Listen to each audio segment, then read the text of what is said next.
brothers, ages 6 and 8, decided they are old enough to start crushing.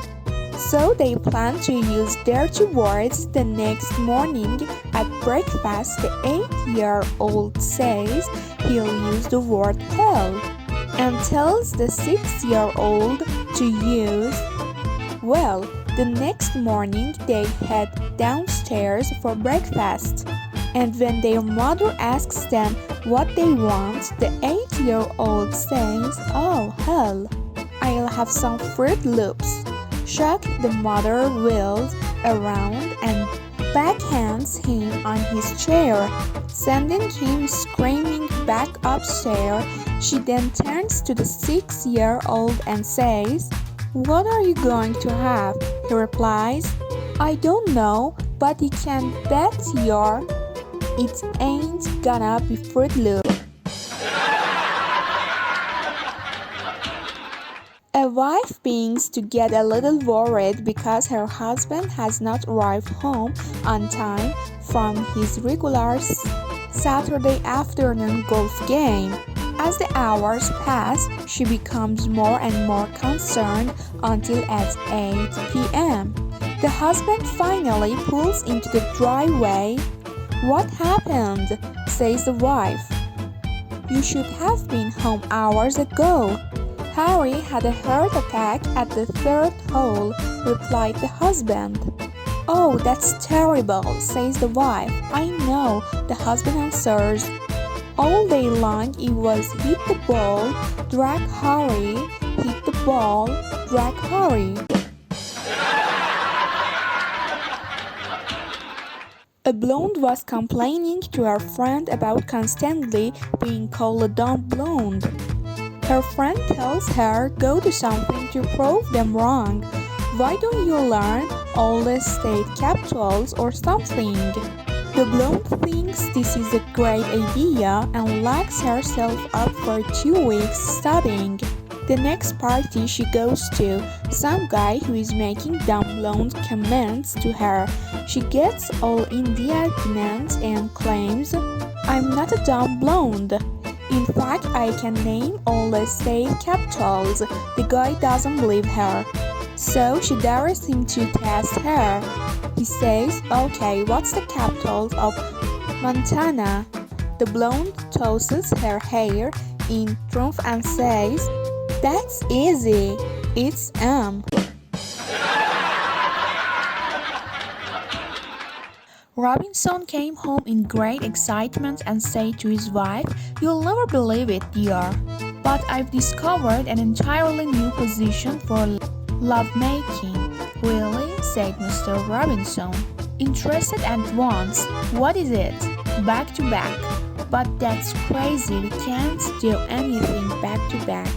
"Yes, we can. I've persuaded another couple to help."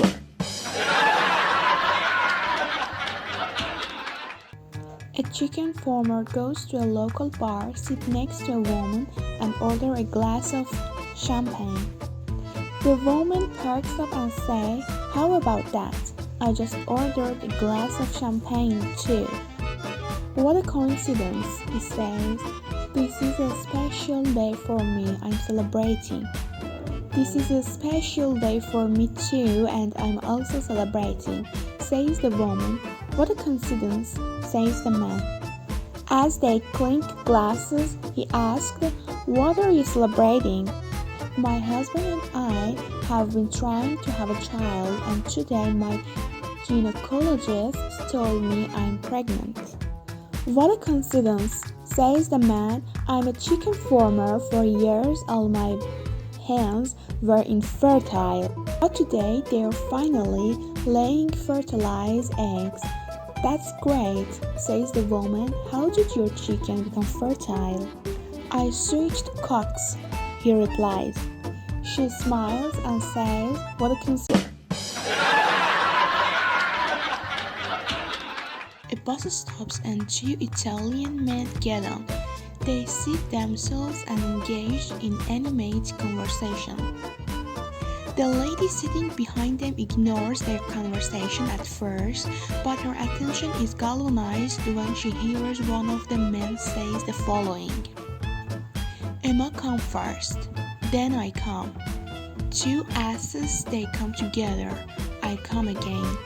Two asses, they come together again, I come again and pee twice. Then I come once more, you foul mouth, swing, retorted the lady indignantly. In this country, we don't talk about our lives in public. Hey, cool down, lady, said the man. Emma just tell my friend how to spell it. On a very cold night, a young man dropped into the local and the madam said, "You'll have to wait. But there's lots of girls that aren't busy right now." "Yes, but several of the rooms are closed for repairs." "Listen, I'm pretty desperate. I don't need a room," the man says.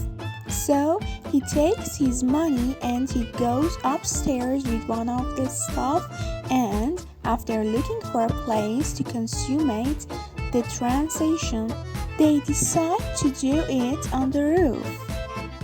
But it's a very cold night and they freeze to death and fall to the sidewalk. A passing drunk looks them over, staggers to the door and knocks. "Go away," says the madam. "We don't allow drunks in here."